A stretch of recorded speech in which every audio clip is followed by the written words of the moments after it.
بسم اللہ الرحمن الرحیم۔ السلام علیکم ورحمۃ اللہ وبرکاتہ۔ میں آپ سب کو اپنے چینل حرین وائس میں خوش آمدید کہتی ہوں۔ غصے اور پیار کی کوئی حد نہیں ہوتی۔ ایک شخص اپنی گاڑی دھو رہا تھا۔ گاڑی بالکل نئی تھی، چند دن پہلے خریدی گئی تھی۔ اس کا 4 سالہ بیٹا آیا اور پتھر اٹھا کر گاڑی پر سکریچ ڈالنے شروع کر دیے۔ یہ دیکھ کر وہ شخص غصے سے پاگل ہو گیا۔ اس نے اپنے 4 سالہ بچے کا ہاتھ پکڑا اور اس پر کئی ضربیں لگائیں۔ وہ شخص یہ بھول گیا کہ اس کے ہاتھ میں نٹ کھولنے والا رینچ ہے۔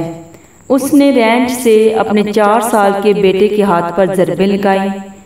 بچے کو ہسپتال لے جایا گیا اور بہت زیادہ فریکچرز کی بنا پر بچے کے زخمی ہاتھ کی تمام انگلیاں کاٹنی ہیں۔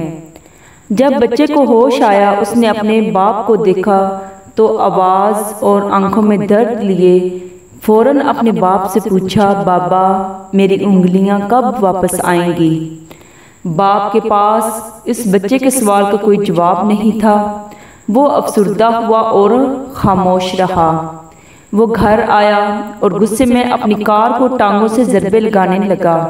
تھک ہار کر وہ کار کے پاس بیٹھ گیا۔ اس وقت اس کی نظر ان سکریچ پر پڑی جو اس کے 4 سالہ بیٹے نے پتھر سے لگائے تھے۔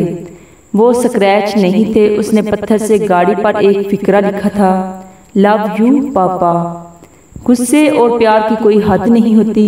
یہ فیصلہ آپ کو کرنا ہے کہ خوبصورت زندگی گزارنے کے لیے ان دونوں میں سے کون سا مناسب راستہ ہے۔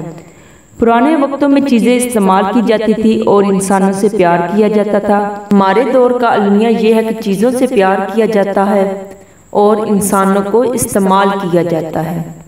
ہر دن صبح کو گھر سے یہ خیال دماغ میں بٹھا کر نکلے کہ چیزیں استعمال کرنے کے لیے ہے اور انسان پیار کرنے کے لیے ہے۔ یہی ایک راستہ ہے جس سے ہم اپنا اور دوسروں کا دن اچھا بنا سکتے ہیں۔ اپنے خیالات کی حفاظت کریں۔ یہ خیالات الفاظ بن جاتے ہیں اور الفاظ اعمال بن جاتے ہیں۔ اپنے اعمال کی حفاظت کریں، یہ عادات بن جاتے ہیں اور اپنی عادات کی حفاظت کریں، یہ کردار بن جاتے ہیں۔ اگر آپ کو میری ویڈیو پسند آئی ہے تو میری ویڈیو کو لائک اور میرے چینل کو سبسکرائب ضرور کیجیے گا۔ ایک نئی ویڈیو کے ساتھ دوبارہ ملیں گے انشاءاللہ۔ اللہ حافظ۔